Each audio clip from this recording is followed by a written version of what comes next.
Hello dear students. Now आज की class में हम लोग एक काफ़ी बेटर टॉपिक करने वाले हैं। और इस टॉपिक को स्टार्ट करने से पहले मैं एक शॉर्ट ब्रीफ आपको कर दूं कि अभी तक हमने क्या क्या पढ़ा है। हमने इस the cell the unit of life में इस चैप्टर में हमने सेल मेम्ब्रेन के बारे में देखा है। हमने जो माइटोकॉन्ड्रिया है उसके बारे में हमने देखा है। हमने प्लास्टिड के बारे में डिस्कशन किया है। तो ये सेल मेम्ब्रेन में हमने तीन मॉडल देखा था। सैंडविच मॉडल देखा था, हमने यूनिट मेम्ब्रेन मॉडल देखा था, and the most important model जो कि फ्लूइड मोज़ैक मॉडल था उसे हमने डिस्कस किया था। उनके स्ट्रक्चर्स को एक दूसरे से कंपेयर करके हमने स्टडी करी थी। तो after doing all these things, अब आज के टॉपिक में हम एक ऐसे सिस्टम के बारे में पढ़ने जा रहे हैं। In the cell the unit of life के चैप्टर में एक ऐसा सिस्टम के बारे में पढ़ने जा रहे हैं जो कि बहुत ही इंपॉर्टेंट रोल प्ले करता है किसी भी सेल के फंक्शनिंग में। आप ही सोचिए, एक सवाल सोचिए कि सपोज दैट कि ये अगर सेल है और ये सेल के अंदर न्यूक्लियस है, न्यूक्लियस के अंदर डीएनए है, फिर वहां से आरएनए फॉर्म होगा और बाद में एक सेल को प्रोटीन के फॉर्मेशन की रिक्वायरमेंट होगी, उसी सेल को लिपिड्स के फॉर्मेशन की रिक्वायरमेंट होगी, उसी सेल को ग्लाइकोजेन को फॉर्म करने की रिक्वायरमेंट होगी और कई ऐसी चीजें होंगी जो कि फॉर्म करना काफी जरूरी है। और ये जरूरी नहीं है कि यहाँ पे अगर कोई एक सेल ऑर्गेनेल यहाँ पे अगर फॉर्म होता है तो बाद में बाकी हो सके दूसरे सेल ऑर्गेनेल्स को भी इसकी रिक्वायरमेंट हो सकती है। तो उस केस में क्या होगा, कैसे एक सेल कैसा सरवाइव करेगा वहां पे, जब वहां पे अलग अलग कंडीशंस रिक्वायर्ड होंगे किसी भी सेल ऑर्गेनेल्स के, किसी भी सेल्स के लिए, है ना। तो बच्चों, आज का जो टॉपिक है हमारा, आज के इस टॉपिक में जो हम लोग पढ़ने वाले हैं उस हेडिंग का नाम होगा Indo membrane system. In this lecture we are going to discuss endomembrane system।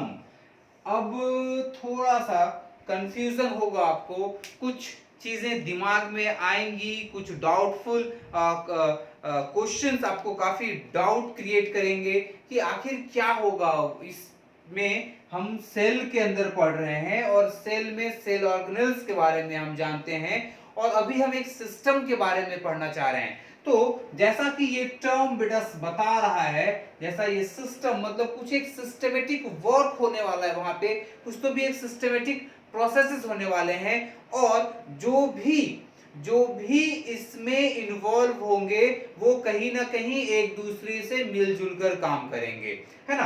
तो इस इंडोमेम्ब्रेन सिस्टम के अंदर हम लोग मेन चार जो सेल ऑर्गेनेल्स के बारे में पढ़ने वाले हैं। वो सबसे पहला होगा इंडोप्लाज्मिक रेटिकुलम। इंडोप्लाज्मिक रेटिकुलम जिसे हम शॉर्ट में ईआर भी कह सकते हैं। जो दूसरा पार्ट होगा यहाँ पे वो होगा गोल्गी कॉम्प्लेक्स जिसे गोल्गी बॉडी भी कहा जाता है। गोल्गी बॉडीज भी कहा जाता है। आप इसे जीसी कह सकते हैं, आप इसे जीबी कह सकते हैं। इन शॉर्ट आप इसको यूज कर सकते हैं। तीसरा जो पार्ट होगा वो होगा लाइसोसोम्स, ओके। और जो चौथा हम इसमें पढ़ेंगे वो होंगे वैक्यूल्स। वो क्या होंगे? This are the vacuoles. मतलब यहां पे हमने चार सेल ऑर्गेनेल का एक लिस्ट बनाया है और ये चारों सेल ऑर्गेनेल्स जो हैं they are very related with the endomembrane system. Now अब हम इस इंडोमेम्ब्रेन सिस्टम को हम डिफाइन करेंगे। हम इस इंडोमेम्ब्रेन सिस्टम को डिफाइन करेंगे कि ये इंडोमेम्ब्रेन सिस्टम है क्या, ठीक है। तो हम क्या देख रहे हैं कि ये चार सेल ऑर्गेनेल्स हैं। हम जानते हैं कि चारों सेल ऑर्गेनेल्स का अलग अलग काम होगा। As for example endoplasmic reticulum को हम कह सकते हैं कि भाई वो प्रोटीन और लिपिड्स के फॉर्मेशन में फंक्शन करेगा। गोल्गी कॉम्प्लेक्स को कह सकते हैं कि भाई एक पैकर्स एंड मूवर्स का ये काम करता है। ये जो इसकी ड्यूटी होती है एक्सेल में, वो एक पैकर्स एंड मूवर्स की ड्यूटी होती है। मतलब ये चीजों को पैक करेगा और मूव करेगा, मतलब मॉडिफाई कर रहा है किसी न किसी लेवल पे। अगर हम कहें एक डायरेक्ट सिंपल शब्दों में अगर हम इस्तेमाल करें तो ये जो गोल्गी बॉडीज होते हैं या गोल्गी कॉम्प्लेक्स, वो चीजों को मॉडिफाई करने में फंक्शन करते हैं। किस चीज को मॉडिफाई करते हैं वो हम लोग आगे डिस्कस करेंगे। ओके, लाइसोसोम, इसे हम सुसाइडल बैग्स भी कहते हैं, है ना। ये चीजों को डाइजेस्ट करने में फंक्शन करता है। वैक्यूल्स, वैक्यूल्स जो होंगे वो एक लेवल पे चीजों को टेम्पररी स्टोरेज का काम करेंगे और वो स्टोर करके जहां जिसकी रिक्वायरमेंट होगी, जिस चीज की रिक्वायरमेंट होगी उसके हिसाब से वो आगे उसको पहुंचाएंगे भी। मतलब अब ये चारों का हमने एक ब्रीफ फंक्शन देख लिया है। तो अब आगे जो चीजें होने वाली है कि इनका फंक्शन एक दूसरे से रिलेटेड कैसे है, ये जानना बहुत ज्यादा जरूरी है। तो before doing everything in detail, first we have to describe और define the endomembrane system. What is that system?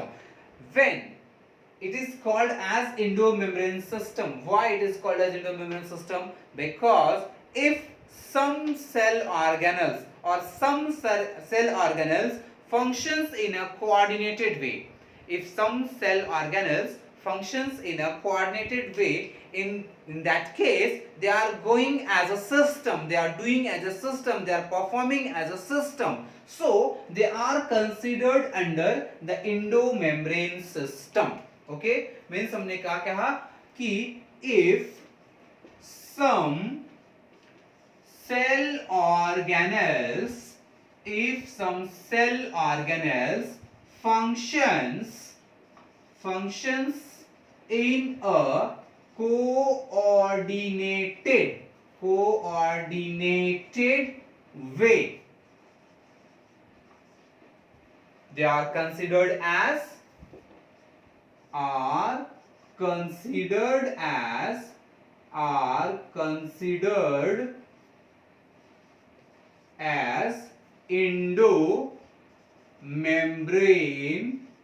endomembrane system।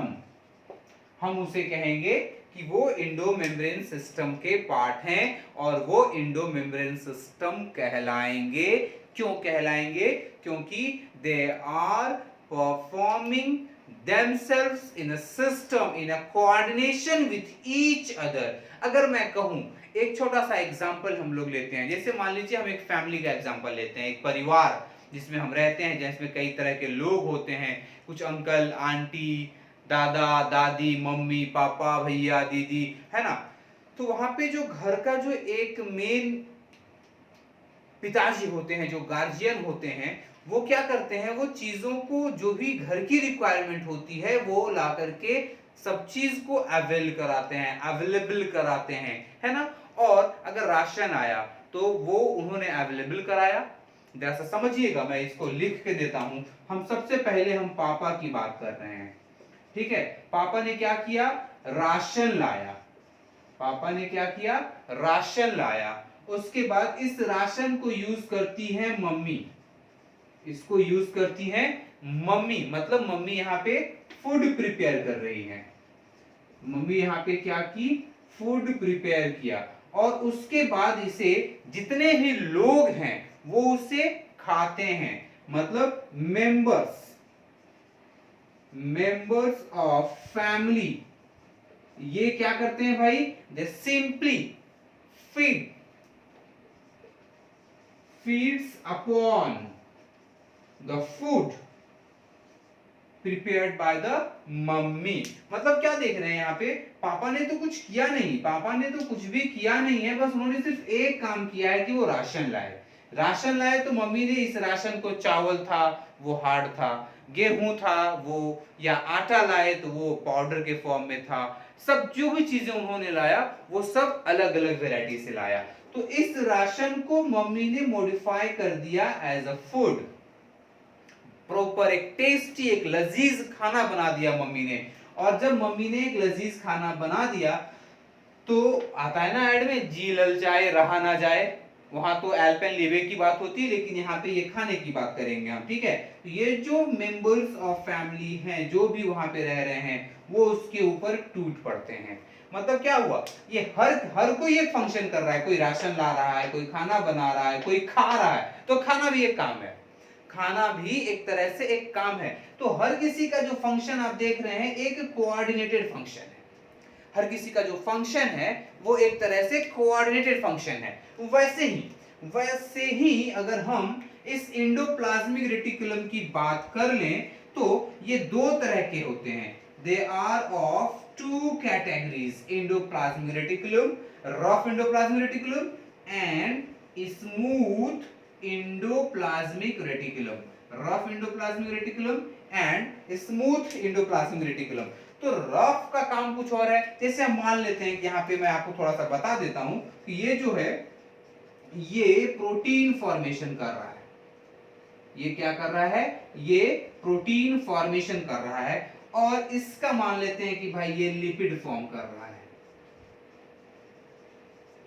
ये लिपिड के फॉर्मेशंस को कर रहा है, ठीक है। तो प्रोटीन तो फॉर्म हुआ, प्रोटीन क्या डायरेक्ट प्रोटीन फॉर्म होता है? जी नहीं, ये जो प्रोटीन यहां फॉर्म होगा ये होगा अमाइनो एसिड के फॉर्म में। ये क्या होगा? Amino acid, the basic unit of the protein. जैसे हम घर का एग्जांपल अगर लेते हैं, एक छोटे से ईंट जुड़ते जाते हैं और फिर एक वॉल बनता है, एक दीवार बनता है, दीवार के बाद वो सारे दीवार एक साथ आराम से जुड़ते हैं तो एक कमरा बनता है, बहुत सारे कमरे मिलते हैं, तब जाकर के एक घर बनता है। सेम वैसे ही ये अमाइनो एसिड्स, इसको मॉडिफाई किया जाता है तब जाकर के ये प्रोटीन बनते हैं, और ये प्रोटीन का मॉडिफिकेशन गोल्गी कॉम्प्लेक्स करेगा, ये कभी भी एंडोप्लाज्मिक रेटिकुलम नहीं करेगा। ओके, अब लाइसोसोम, लाइसोसोम एक तरह से डाइजेशन का भी काम करता है, एक तरह से इम्यूनोलॉजिकल फंक्शन भी करता है, सेल के अंदर कुछ जो एक्सक्रीशन का काम होगा वो भी करता है। वैक्यूल्स जो होते हैं वो स्टोरेज का काम करता है, टेम्पररी कुछ स्टोर करने के लिए होना ना, कुछ है कि नहीं। जैसे यहाँ पे मम्मी ये फूड जो है, इस फूड को मम्मी किसी डब्बे में जो भी राशन, सॉरी फूड नहीं, राशन जो पिताजी ने लाया है उसे डब्बे में रखती हैं, खाना बन जाता है तो उसे फ्रीज में रखती हैं। तो वैसे ही जो फ्रीज की जो हमने बात किया, जो हमने डब्बे की बात करी, वो सब क्या है भाई, वो वैक्यूल्स का काम करेगा, वो स्टोरेज का काम करेगा। और बाकी तो आप देख ही रहे हैं, तो इनका जो फंक्शन है ये एक तरह से कोऑर्डिनेटेड फंक्शन है, like the same the organelles, the cell organelles which comes under the endomembrane system, they functions in a very coordinated way।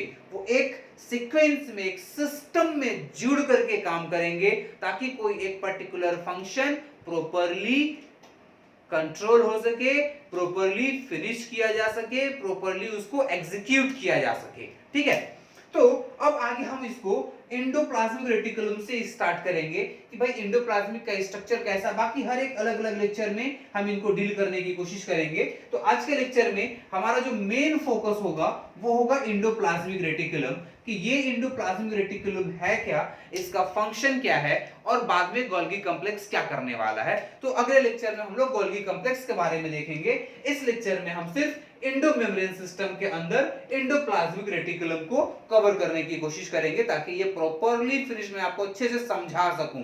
मैं एक लेक्चर में बढ़ा के भगा के मैं सारे सेल ऑर्गेनल्स को बता सकता हूं, लेकिन शायद आपको ये समझ में नहीं आएगा, ठीक है। तो हम हमारे इस आज के लेक्चर में हम सिर्फ एंडोप्लाज्मिक रेटिकुलम के ऊपर फोकस करेंगे। हाँ तो बच्चों, endoplasmic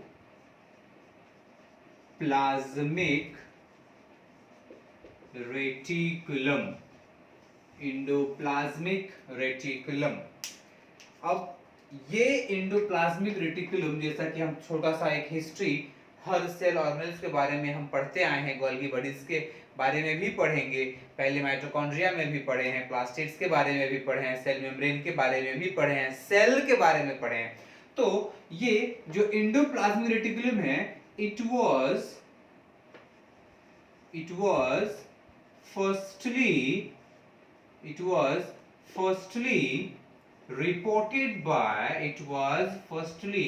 reported by by Porter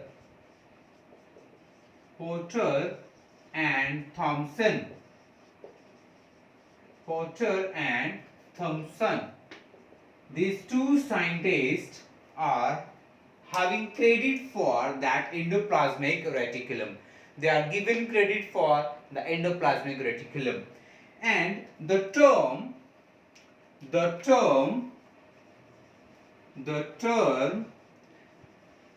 endoplasmic reticulum is given by the term endoplasmic reticulum is given by Porter only.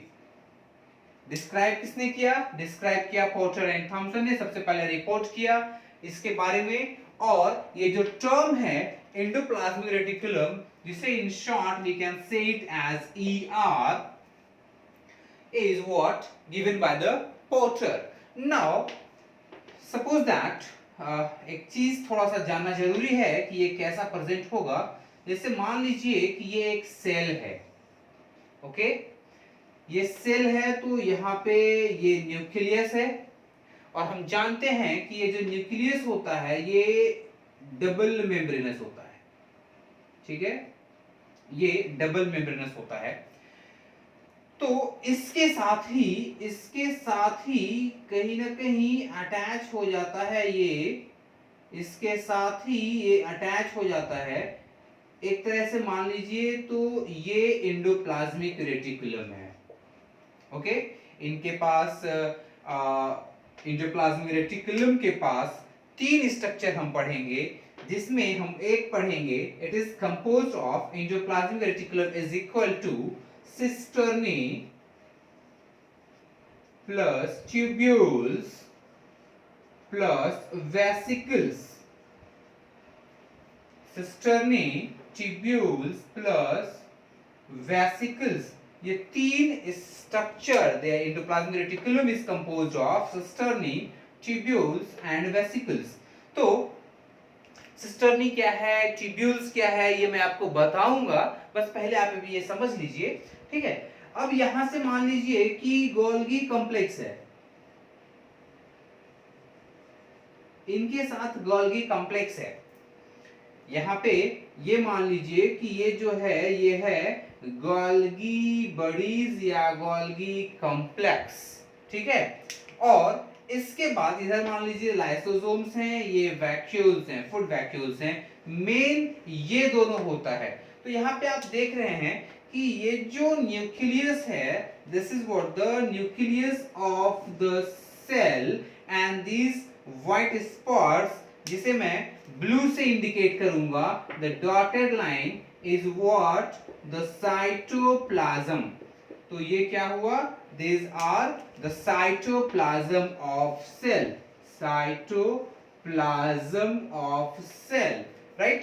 तो इस साइटोप्लाज्मिक रीजन में न्यूक्लियस है, न्यूक्लियस के से जुड़ा हुआ, न्यूक्लियस से अलग नहीं, न्यूक्लियस के साथ अटैच एंडोप्लाज्मिक रेटिकुलम है, और इससे यहाँ पे एक ऐसा स्ट्रक्चर ये जिससे अटैच होगा गोल्गी बॉडीज, मतलब ये कुछ करेगा, फिर ये करेगा, फिर आगे के जो बाकी के जो लाइसोसोम्स हैं और जो फूड वैक्यूल्स हैं, वो सब अपने फंक्शंस को करेंगे, okay.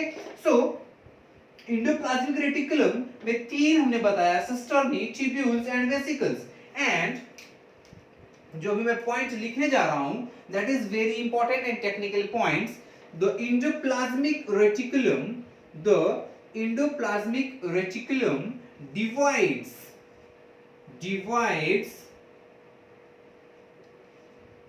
divides the intracellular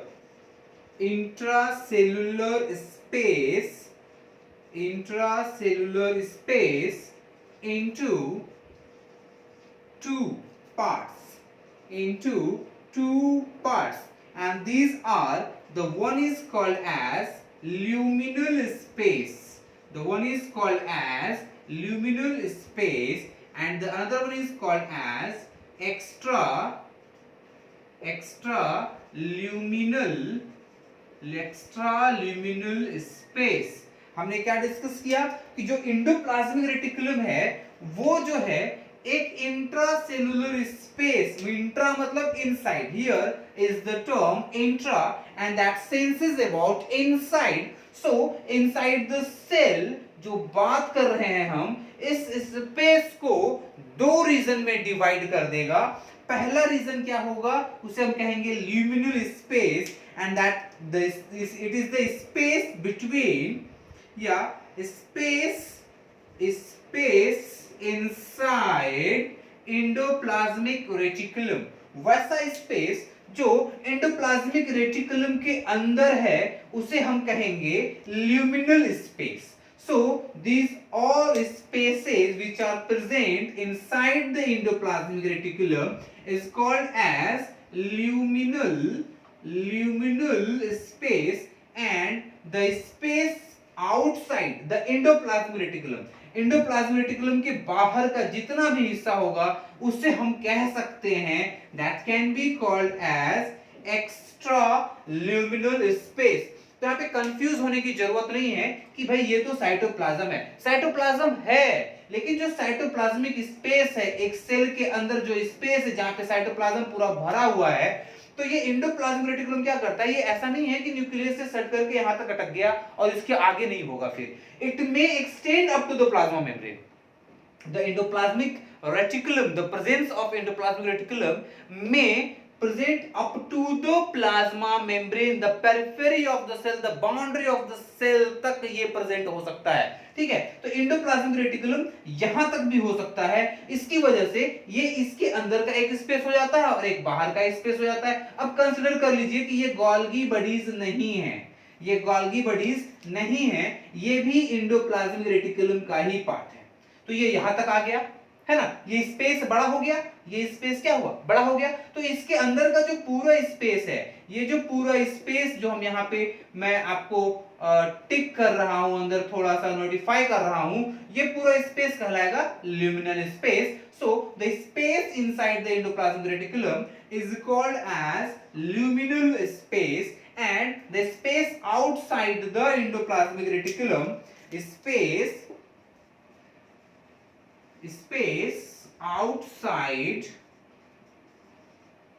the endoplasmic reticulum, space outside the endoplasmic reticulum is what called as extra luminal space. मतलब ये सारा स्पेस क्या कहेंगे, इस स्पेस को कहेंगे एक्स्ट्रा ल्यूमिनल स्पेस। और हमने एक और चीज डिस्कस कर लिया यहाँ पे कि that particular endoplasmic reticulum is composed of the endoplasmic reticulum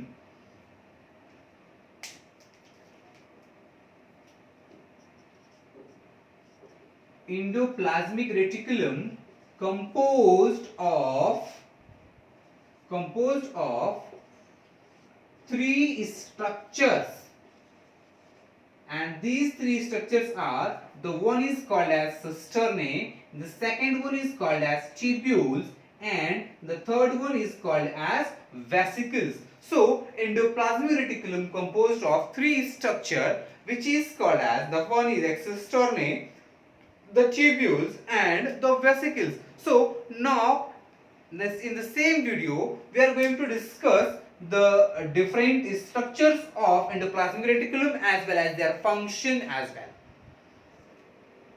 हाँ तो बच्चों अब हम पढ़ेंगे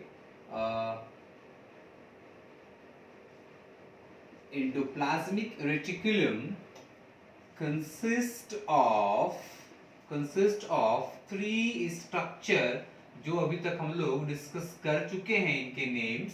ठीक है, थ्री स्ट्रक्चर्स होंगे। The one is called as cisternae, the second one is called as tubules, and the third one is called as vesicles. अब ये सिस्टर्नी कैसा होगा, मैं यहाँ पे बनाता हूँ एक अलग फिगर, हम उधर भी बनाएंगे। ये कुछ इस तरह के स्ट्रक्चर्स होंगे, ये जो स्ट्रक्चर्स होंगे सिस्टर्नी के, वो कुछ ऐसे स्ट्रक्चर्स होंगे। जिनके ऊपर राइबोसोम्स प्रेजेंट होंगे, इनके ऊपर राइबोसोम्स प्रेजेंट होंगे। और अगर राइबोसोम प्रेजेंट है तो ये हम सभी जानते हैं कि राइबोसोम का जो फंक्शन है वो क्या फंक्शन करता है भाई?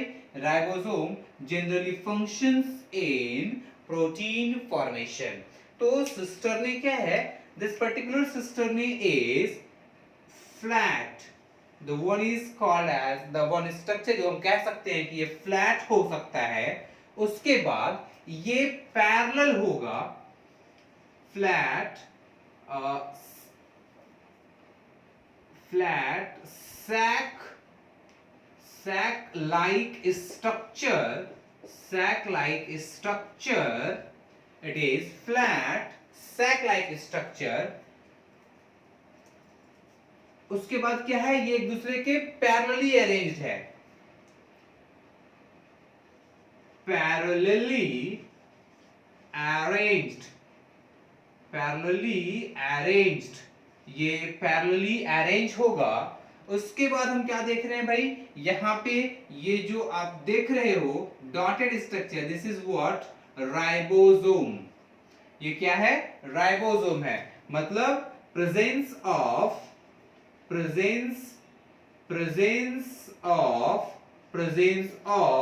राइबोसोम, राइबोसोम भी यहां पे प्रेजेंट होगा। ओके, और अगर राइबोसोम यहां प्रेजेंट है मतलब इसका जो इंपॉर्टेंट काम होगा सिस्टर्नी का, it functions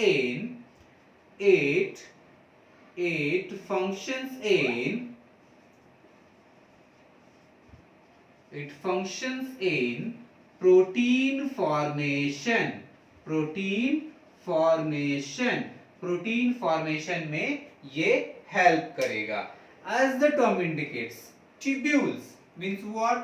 They are like tube, they are like tube, ऐसा स्ट्रक्चर होगा, they are like tubes।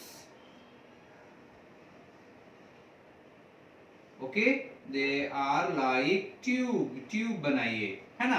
तो ये सबसे पहला चीज तो हमने क्या देखा कि जो ट्यूब्यूल्स होंगे दे आर लाइक, मतलब एक ट्यूब लाइक स्ट्रक्चर होगा दैट कैन बी ब्रांच। यहाँ पे देखिए ब्रांचेस नहीं है, यहाँ ब्रांचेस है, यहाँ ब्रांचेस थोड़ा ज्यादा है। मतलब इट कैन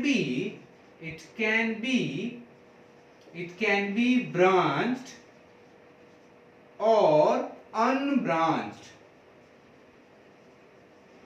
यहां पे ब्रांचेस भी हो सकते हैं और अनब्रांच्ड भी रह सकता है। इट कैन बी ब्रांच्ड और it can be branched, branches भी हो सकते हैं और ब्रांचेस नहीं भी हो सकते हैं। दूसरा चीज क्या देखे हैं? यहाँ पे जो है, जो राइबोसोम्स हैं, राइबोसोम्स प्रेजेंट नहीं होंगे। एब्सेंस ऑफ राइबोसोम, यहाँ पे राइबोसोम्स जो होंगे वो प्रेजेंट नहीं होंगे। So they generally functions in lipid sterol formation, lipids और स्टेरॉल फॉर्मेशन, लिपिड्स और स्टेरॉल फॉर्मेशन। ठीक है। अब वेसिकल्स, वेसिकल्स क्या होंगे भाई? ये राउंडेड हो सकते हैं। It may be oval, it may be rounded in shape, rounded shape हो सकता है। और एक और चीज यहाँ पे छूट गया है वेसिक ट्यूब्यूल्स को लेकर के, they form reticular system, reticular system, ये रेटिकुलर सिस्टम भी फॉर्म करते हैं। ओके, वेसिकल्स क्या होंगे? ये ओवल होंगे, ये राउंडेड होंगे शेप में, या फिर अपन कह सकते हैं कि these vesicles they may also, vesicles का स्ट्रक्चर मैं बना देता हूं। ये देखिए, इसे हम कहेंगे वेसिकल्स। ये हो गए ट्यूब्यूल्स, ये जो स्ट्रक्चर आप देख पा रहे हैं ये है ट्यूब्यूल्स। ये जो स्ट्रक्चर आप देख पा रहे हैं ये है सिस्टर्नी, और ये जो स्ट्रक्चर आप देख पा रहे हैं ये क्या है? These are vesicles, and these vesicles are also, they are also called as transport vesicles, they are also called as transport vesicles. तो एक और मैं फिगर बनाता हूं यहाँ पे, शायद और बेटर वे में आपको समझ में आ जाए। जैसे मान लीजिए कि ये अगर न्यूक्लियस है, ये अगर न्यूक्लियस है, तो यहां से कुछ ऐसा स्ट्रक्चर, ये ऐसा स्ट्रक्चर मान लीजिए यहां से निकलता है, और ये कुछ इस तरह से ऐसा फॉर्म करते हुए आगे बढ़ता है। ठीक है, तो ये जो आप स्ट्रक्चर देख रहे हैं ये स्ट्रक्चर क्या कहलाएगा? This is what called as cisternae. ये क्या कहलाएगा? इसे हम कहेंगे सिस्टर्नी। ओके, अब इस सिस्टर्नी के बाद जो ट्यूबुलर स्ट्रक्चर होगा, तो ये यहां से मान लीजिए एक ऐसा आप बनाइए और इसको ऐसा, इसको इस ढंग से थोड़ा आप इसे मिला दीजिए। ठीक है, आप इसको इस ढंग से मिला दीजिए और ये सेम स्ट्रक्चर ये पूरा पूरा फैल के रहेगा। ठीक है, और यहां से pinched of, this is what the vesicles हम कह सकते हैं। तो सिस्टर्नी के ऊपर हम जानते हैं कि यहाँ पे क्या प्रेजेंट होगा भाई? यहाँ पे प्रेजेंट होगा राइबोसोम्स, इनके सरफेस पे राइबोसोम प्रेजेंट होंगे। So this is what called as rough endoplasmic reticulum, this is what called as rough endoplasmic reticulum. और ये जो आप स्ट्रक्चर यहाँ पे देख रहे हैं, this structure is what called as smooth endoplasmic reticulum, rough endoplasmic reticulum and smooth endoplasmic reticulum. This is not the very exact figure, आप यहाँ पे गूगल पे सर्च कर सकते हैं, कुछ फिगर्स को देख सकते हैं। मतलब ये जो ट्यूबुलर स्ट्रक्चर है जहाँ पे मैंने ब्रांचेस के फॉर्म में यहाँ पे बनाया है, ये देखिए यहाँ पे मैंने ब्रांच को थोड़ा सा यहाँ पे शो किया है, कुछ ब्रांचेस को यहाँ पे, है ना। तो ये जो ब्रांच मैंने बनाया, यहाँ पे ब्रांचेस हो सकते हैं, ये फिर मानिए ये आगे यहाँ से और ऐसा बढ़ भी सकता है। ठीक है, ये ऐसा यहाँ पे बढ़ भी सकता है, यहाँ पे देखिए ब्रांचेस हो गए, ये सब अनब्रांच्ड हो गए। तो ट्यूबुलर ब्रांच भी हो सकते हैं, ट्यूब्यूल्स और अनब्रांच्ड भी हो सकते हैं। सो this is what, this is tubules, this is what tubules, जहां पे जो जो ये जो पार्ट है एंडोप्लाज्मिक रेटिकुलम का, यहाँ पे राइबोसोम एब्सेंट होगा। तो ये कहीं ना कहीं जो फंक्शंस करेंगे ये लिपिड और स्टेरॉल के फॉर्मेशन में फंक्शन कर सकते हैं। ठीक है, यहाँ पे सिस्टर्नी में राइबोसोम प्रेजेंट है, तो ये प्रोटीन के फॉर्मेशन में फंक्शन करेंगे। ये देखिए यहाँ पे ये प्रोटीन के फॉर्मेशन में फंक्शन करेंगे। और ये जो वेसिकल्स हैं, दे में transport, they may transports the formed protein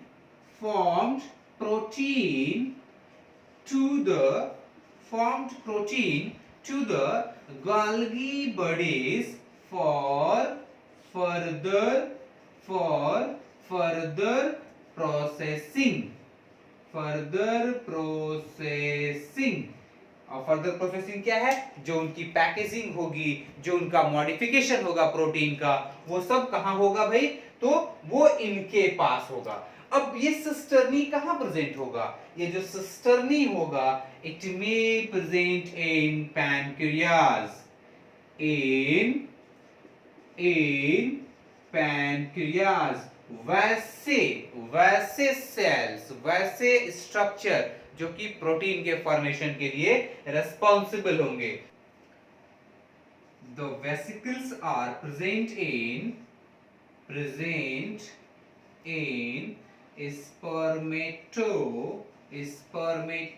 spermatocytes। Spermatocytes के केस में ये जो है ये प्रेजेंट होंगे। तभी तक हमने क्या देखा?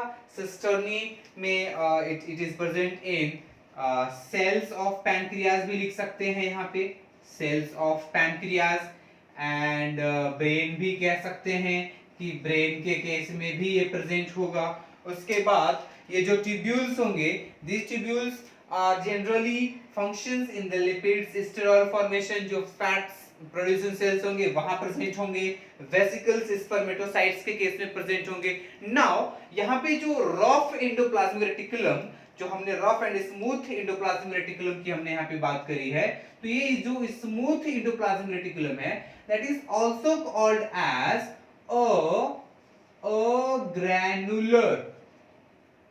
granular endoplasmic reticulum, or that rough endoplasmic reticulum is called as granular endoplasmic reticulum. Now they are also having some functions as well. यो कहाँ पे प्रेजेंट होंगे, इनके फंक्शंस भी सेम होंगे। क्या होगा भाई, तो लिपिड का फॉर्मेशन करेंगे, स्टेरॉल का फॉर्मेशन करेंगे। इनके केस में क्या होगा, दे लैक्स राइबोसोम। सबसे पहले तो इनके पास राइबोसोम नहीं होगा, तो ये क्या करेंगे, फंक्शंस इन प्रोडक्शन ऑफ, या प्रोडक्शन से बेटर होगा formation of lipids, sterol etcetera, sterol etc. Now these smooth endoplasmic reticulum or granular endoplasmic reticulum, ये जो स्ट्रक्चर है यह कहाँ प्रेजेंट होगा, may present in adipose cells वहां प्रेजेंट हो सकते हैं, या फिर इट में present in intestinal cells, it में प्रेजेंट इन लीवर, ये लीवर में भी प्रेजेंट हो सकता है, एंड एक्सेट्रा। आप यहाँ पे etc भी लिख सकते हैं, ठीक है। अब यहाँ पे बेटा जरा सा ध्यान देना कि ये जो रफ एंडोप्लाज्मिक रेटिकुलम जिसे हम ग्रैनुलर कह रहे हैं, मतलब यहाँ पे क्या हो रहा है कि ये कोई तो भी ये एक ऐसा स्ट्रक्चर है। यहाँ पे मैं थोड़ा इसे इरेज करता हूँ, इस स्ट्रक्चर को मैं यहाँ पे मिटा देता हूँ, अपना काम यहाँ पे हो चुका है, ठीक है। तो यहाँ पे जो हम लोग देख रहे हैं कि ये कोई ऐसा सरफेस है, यहाँ पे इसी फिगर को मैं थोड़ा सा आगे एलिब्रेट कर रहा हूं, ठीक है, कुछ अलग से अपन नहीं कर रहे हैं। ये ऐसा सरफेस है और इस सरफेस के ऊपर राइबोसोम प्रेजेंट है, ठीक है। इस सरफेस के ऊपर राइबोसोम प्रेजेंट है जो कि प्रोटीन के फॉर्मेशन में फंक्शन कर रहा है, जो कि फंक्शन किसमें कर रहा है, प्रोटीन के फॉर्मेशन में। ये सब क्या है, these are ribosomes, they are ribosomes. ये भी जो स्ट्रक्चर आप देख रहे हो, जो डॉटेड स्ट्रक्चर है यहाँ पे, ये हर जगह ये क्या है, राइबोसोम है, ठीक है। तो राइबोसोम कहीं ना कहीं इनके पास कुछ ऐसा एक यूनिक फीचर होगा जिसकी वजह से वो चिपक के है, ठीक है। तो there is the presence of, ऐसे मान लीजिए ये अब इसको भी थोड़ा सा मैं अलग करता हूं, ये स्ट्रक्चर है, ठीक है। तो यहाँ पे एक ऐसा प्रोटीन प्रेजेंट होता है, ये दिस इज व्हाट, जो रेड कलर से मैं दिखा रहा हूं, ये एक प्रोटीन है और इस प्रोटीन के ऊपर फिर से मैं राइबोसोम बनाऊंगा, ठीक है। तो ये जो रेड कलर से जो मैं यहाँ पे बताया हूं, इसे बोलते हैं राइबोफोरीन। ये क्या है, ribophorin is a kind of protein जिसकी दो कैटेगरी होती है, राइबोफोरीन 1 एंड राइबोफोरीन 2, ठीक है। And this particular ribophorin it functions in the attachment of ribosome with the surface of the cisternae. इस सिस्टर्नी के सरफेस से अटैच करने में राइबोफोरीन प्रोटीन का फंक्शन होता है, और ये राइबोफोरीन इज रिस्पांसिबल फॉर जॉइनिंग और attaching this ribosome and this is what the cisternae का, ये जो सिस्टर्नी का जो मेम्ब्रेन है, ये सिस्टर्नी का मेम्ब्रेन है, इसको अटैच करने में राइबोफोरीन प्रोटीन के फंक्शंस होते हैं, ठीक है। तो यहाँ पे अब हम लोग देख चुके हैं, एक बार फिर से मैं ब्रीफ कर दूं, एंडोप्लाज्मिक रेटिकुलम में सिस्टर्नी है, ट्यूब्यूल्स है, वेसिकल्स है। सिस्टर्नी फ्लैट होता है, फ्लैट शेप हो सकता है, सैक लाइक स्ट्रक्चर है और एक दूसरे के पैरेलली अरेंज्ड है। उसके बाद इनके पास प्रेजेंस ऑफ राइबोसोम्स भी हैं जिसकी वजह से ये प्रोटीन फॉर्मेशन में फंक्शन कर पाते हैं, ट्यूब्यूल्स जो होते हैं वो ब्रांच हो सकते हैं, अनब्रांच हो सकते हैं, ट्यूबुलर स्ट्रक्चर होता है, राइबोसोम एब्सेंट होता है, यहाँ पे राइबोसोम प्रेजेंट नहीं होता है, ये ध्यान देना आप लोग, राइबोसोम एब्सेंट होता है। उसके बाद they are also forming reticular system, the tubules are responsible for the formation of reticular system between the with cisternae and vesicles, and they functions in lipid sterol formation. Why they function in lipid or sterol formation? Because that does not have ribosomes. Ribosome का main function होता है protein के formation करना। Vesicles they are membranal structure, एक point छूट गया है, मैं यहां लिख देता हूं, they are membranal, they are membrane bound structure, they are membrane bound structure, they are membrane bound structure, ठीक है। ये मेम्ब्रेन बाउंड स्ट्रक्चर है, ओवल हो सकता है, समटाइम्स राउंडेड भी हो सकते हैं, राउंड शेप भी हो सकता है, and it transports the formed proteins to the Golgi bodies for further processing, and it may present in the spermatocytes cell as well.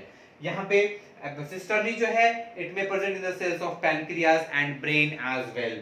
और यहाँ पे हमने जो डिस्कस किया है ये स्मूथ एंडोप्लाज्मिक रेटिकुलम को, जिसको अग्रैनुलर एंडोप्लाज्मिक रेटिकुलम भी कह सकते हैं, यहाँ पे राइबोसोम एब्सेंट होंगे, फंक्शंस करेंगे लिपिड और स्टेरॉल के फॉर्मेशन में, और ये प्रेजेंट हो सकते हैं एडिपोज सेल्स के केस में, इंटेस्टिनल सेल्स के केस में, लिवर सेल्स में, या वैसे सेल्स जहां पे लिपिड के फॉर्मेशंस होंगे वहां पे वो प्रेजेंट होंगे, ठीक है। और यहाँ पे हमने ये हिस्सा देखा था रफ एंडोप्लाज्मिक रेटिकुलम का, जिसको ग्रैनुलर एंडोप्लाज्मिक रेटिकुलम भी कह सकते हैं, that can be also called as granular, जो मैं इरेज कर दिया था।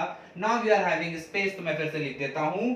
अब यहाँ पे ग्रैनुलर है क्योंकि भाई राइबोसोम सरफेस पे प्रेजेंट है, तो राइबोसोम सरफेस पे कैसा प्रेजेंट है, तो उनके बीच में ये मेम्ब्रेन, सिस्टर्नी का मेम्ब्रेन और ये राइबोसोम के बीच में एक प्रोटीन का स्ट्रक्चर होता है, एक लेयर होता है जो हेल्प करता है राइबोसोम को इस मेम्ब्रेन पे अटैच होने में, and this protein is called as ribophorin 1 and 2. Ribophorin 1 and 2 is responsible for for the attachment of ribosomes to the surface of cisternae. अब ये कहां प्रेजेंट होंगे भाई, सिस्टर्नी कहां प्रेजेंट होगा, रफ एंडोप्लाज्मिक रेटिकुलम कहां प्रेजेंट होगा, that may present in case of, that may present in the cells of pancreas, in the cells of pancreas, sometimes in liver as well, etc. ठीक है, liver के case में भी अगर कुछ protein, जहां भी प्रोटीन के फॉर्मेशंस होंगे वहां पे राइबोसोम प्रेजेंट होगा, और ये रफ एंडोप्लाज्मिक रेटिकुलम हर जगह प्रेजेंट होगा। तो आज के इस लेक्चर में हमने एंडोमेम्ब्रेन सिस्टम के एंडोप्लाज्मिक रेटिकुलम को कंप्लीटली कवर अप कर लिया है। अब आप बच्चों पे डिपेंड करता है कि इसको आप कैसे समझते हैं। बहुत आसान ढंग से बताया है, एकदम सिंपल वे में, इसको कुछ ज्यादा कंफ्यूज होने की जरूरत नहीं। कोई पूछता है एंडोप्लाज्मिक रेटिकुलम का फंक्शन क्या है, तो आप पूरा जितना फंक्शन है सब जोड़ दो। ये रफ एंडोप्लाज्मिक रेटिकुलम का फंक्शन, स्मूथ एंडोप्लाज्मिक रेटिकुलम के जो फंक्शंस हैं वो जोड़ दीजिए, इस रफ एंडोप्लाज्मिक रेटिकुलम का जो फंक्शन है प्रोटीन का फॉर्मेशन, वो आप जोड़ डालो, पूरा कंबाइंड हो जाएगा। कोई पूछता है रफ एंडोप्लाज्मिक रेटिकुलम का फंक्शन क्या है, तो भाई प्रोटीन फॉर्मेशन, सीधे यहाँ पे ये रफ एंडोप्लाज्मिक रेटिकुलम का यहाँ का फंक्शन ये भी हो सकता है प्रोटीन फॉर्मेशन, क्योंकि वहां पे रफ क्यों कह रहे हैं, क्योंकि राइबोसोम प्रेजेंट है, और अगर राइबोसोम प्रेजेंट है मतलब वो प्रोटीन के फॉर्मेशन करेगा ही करेगा, ठीक है। अब ये इसके स्ट्रक्चर हो गए, तो ये बहुत सिंपलीफाइड, बहुत इजी है, कुछ ज्यादा वास्ट नहीं है इसमें, और ये बहुत ही इंपॉर्टेंट होता है आपके नीट के लिए, क्वेश्चंस बहुत अराइज किए जाते हैं। This is one of the very important concept, and this is one of the unique concept of ribophorin, जो आप याद रखेंगे, जो नीट वाले वहां पे आपको अटैक कर सकते हैं। So now I am done with the endoplasmic reticulum, which is in the topic of endomembrane system. In the next class we are going to discuss about the Golgi bodies. Okay, thank you very much.